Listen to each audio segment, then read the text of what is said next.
बहन जी की अनाउंसमेंट से मुझे याद आया कि मुझे तो हिंदी में बोलना था।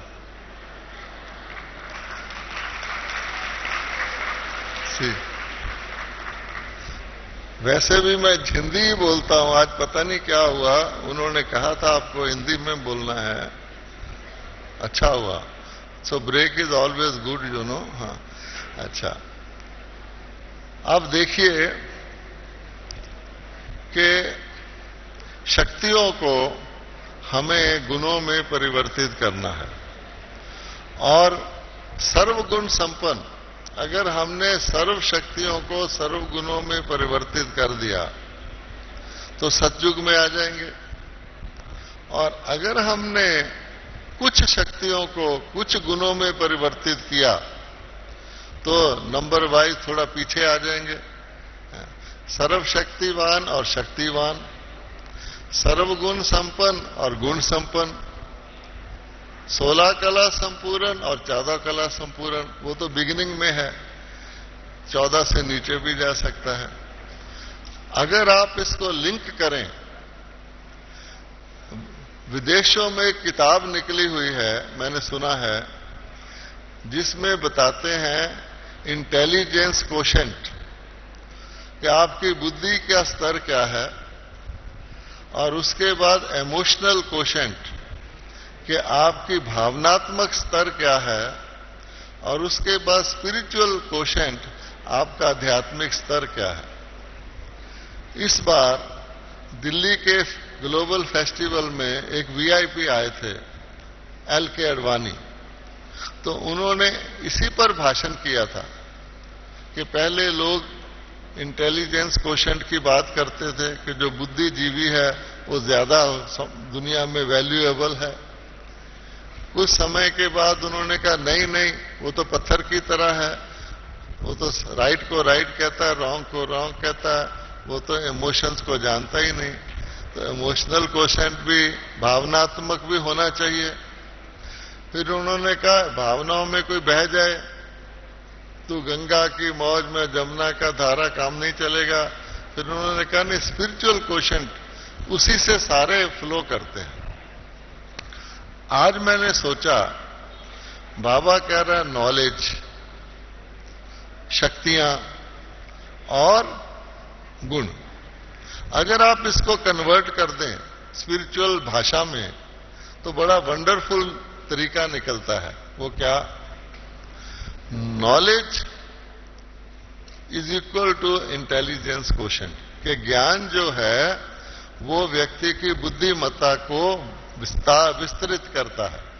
ठीक है, नॉलेज तो मिल गया, लेकिन अगर व्यक्ति ने उस ज्ञान को जीवन में धारण नहीं किया, या अपने व्यवहार में, ब्राह्मणों के परिवार में या दुनिया के साथ व्यवहार में उसको अप्लाई नहीं किया और पूरी तरह उसको नहीं कर पाया, तो क्या होगा? तो वो व्यक्ति अपनी भावनाओं को कंट्रोल नहीं कर सकेगा, और उसकी जितनी भी बुद्धिमत्ता है उसका भावना का बैरियर उसके ऊपर बंधन डाल देगा। अच्छा, अगर वो व्यक्ति अपनी शक्ति जो उसको ज्ञान से मिली है, वो शक्ति से अपनी भावनाओं को कंट्रोल रखता है, नियंत्रित रखता है, तो फिर क्या होगा कि वो भावनाओं के बहाव में नहीं आएगा। हम लोग कई बार एक तरफ ज्ञान की या बहुत ज्यादा शक्ति लगा लेते हैं, या फिर भावनाओं में हम बह जाते हैं। तो जिसको कहा जाता है लव और लॉ का बैलेंस, तो हम अगर ध्यान से देखें तो हम अपनी शक्तियां हमारी प्रयोग होनी चाहिए कि उतना ही भावनाओं को यूज किया जाए जितना हमारी और दूसरे की उन्नति के लिए आवश्यक है। मान लीजिए हमारे साथ कोई बीके रहते हैं, अब वो बीके कुछ गलती कर लेते हैं, हम सोचते हैं कि इसकी गलती हम बड़े को बताएंगे तो हमारा संबंध ठीक नहीं रहेगा, तो चुप रहो, उसके साथ हमारा संबंध ठीक रहना चाहिए। अब ये भावनात्मक पक्ष है। जो शक्ति का पक्ष है वो ये कहता है कि सत्यता पर चलो, उसका कल्याण इसी में है कि आप भावना को अलग करके जो उसके हित में है उसको किया जाए। तो इसलिए अगर आप गौर से देखेंगे तो शक्तियां हमारी भावनाओं को खत्म नहीं करती, लेकिन शक्तियां हमारी भावनाओं को ठीक दिशा देती हैं। और अल्टीमेटली आखिर में क्या होगा कि ये जो हमारा वर्चूज है, जो हमारे गुण हैं, हमें तो गुणों से मतलब है। कहा जाता है आम खाने हैं या पेड़ गिनने हैं। आपने अपने घर में बिजली का कनेक्शन लगवा लिया, बहुत ज्यादा पावरफुल कनेक्शन लगवा लिया, शक्ति आपके पास आ गई, बहुत अच्छी बात है। लेकिन उस बिजली के कनेक्शन को प्रयोग करने के लिए आपने घर में कोई इलेक्ट्रिक अप्लायंस रखा ही नहीं। ना आपके पास रेफ्रिजरेटर है, ना आपके पास हीटर है, ना आपके पास मोटर है, ना आपके पास कंप्यूटर है, तो बिजली क्या करेगी? इसीलिए शक्तियों को भी हमें प्रयोग, अल्टीमेट हमारा आखिरी पर्पस तो यही है कि हमें अपने घर में गर्म करना, ठंडा करना, चलाना, रोकना, लाइट करना, ऑफ करना काम आना चाहिए। तो हम शक्तियां इसीलिए तो ले रहे हैं। तो आखिरकार आप देखेंगे कि शक्तियों को गुणों में परिवर्तित करना ही आध्यात्मिकता है। शक्ति का यूज करना कोई बहुत बड़ी बात नहीं है। बिना शक्ति को यूज किए शक्ति काम करे, वो बड़ी बात है। देवताएं गुण संपन्न है, देवताओं ने कभी शक्ति का यूज किया नहीं। देवताओं के वहां तो शक्ति नाम की चीज ही नहीं है। देवताओं की क्वालिफिकेशन में आप देखिए, सर्वगुण संपन्न शक्ति का नाम नहीं है। 16 कला संपूर्ण, संपूर्ण निर्विकारी, मर्यादा पुरुषोत्तम शक्ति का नाम ही नहीं है। तो जैसे एक डॉक्टर विद्या सीखकर डॉक्टर बन जाता है, फिर उसके दिमाग में रहता है कि इसका ये इलाज है। इसी प्रकार से देवताएं तो इतने संपूर्ण हैं कि उनके बिना बोले हर चीज ऑटोमेटिक चलती है। ना वो किसी कानून को वायलेट करते हैं, ना कोई कानून उनको अग्रेस करता है। नेचर भी परफेक्ट, प्रकृति बहुत सुंदर, अच्छी चीजें, हर मौसम भी कंट्रोल में, करना कुछ भी नहीं। राज करना है, इसको कहते हैं दिलों पर राज करना।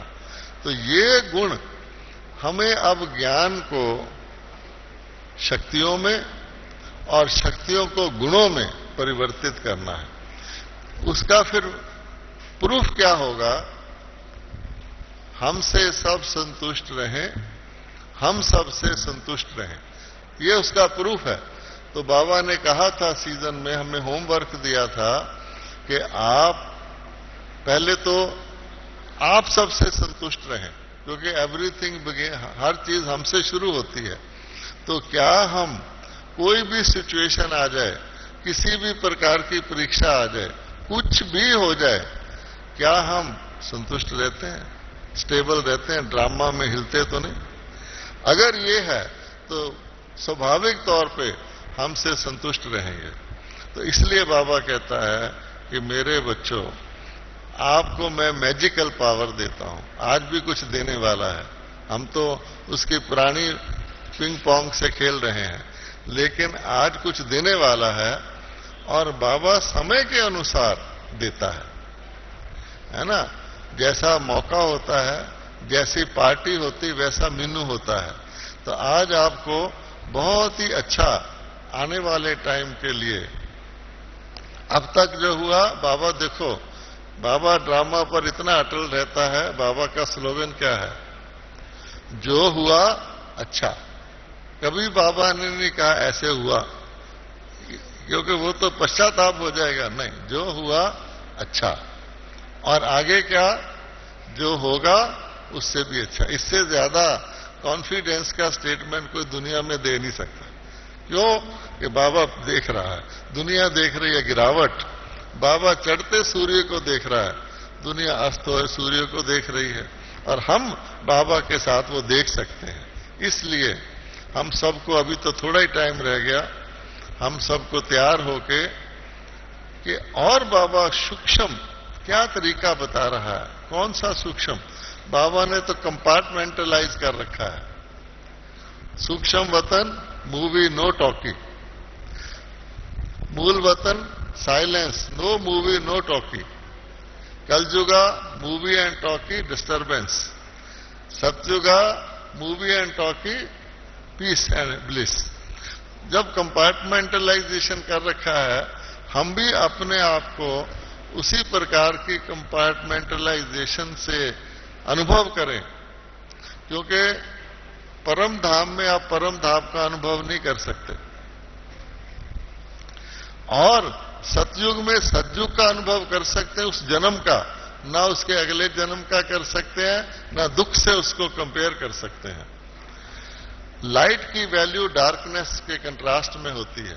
अगर दिन चढ़ जाए तो लाइट का जरूरत ही नहीं रहता। किसी का लाइट जलता भी हो तो लोग कहते हैं आपकी बिजली जल रही है, सूर्य निकल आया है। सो देयरफॉर ये संगम पर ही है जब हम इतना एंजॉय कर सकते हैं।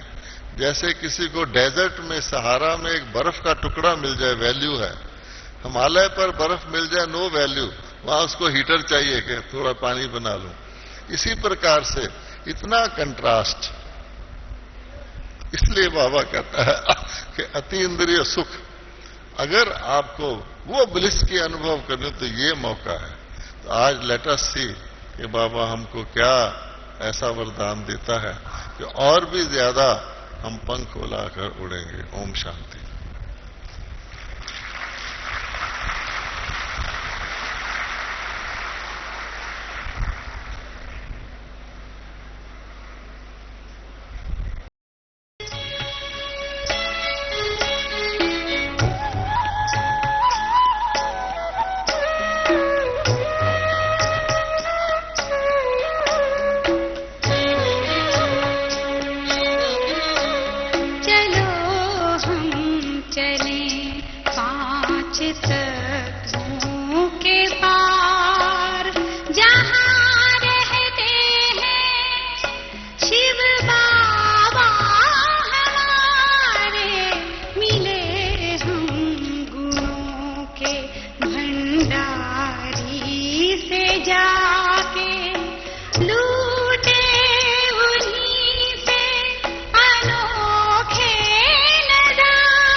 चले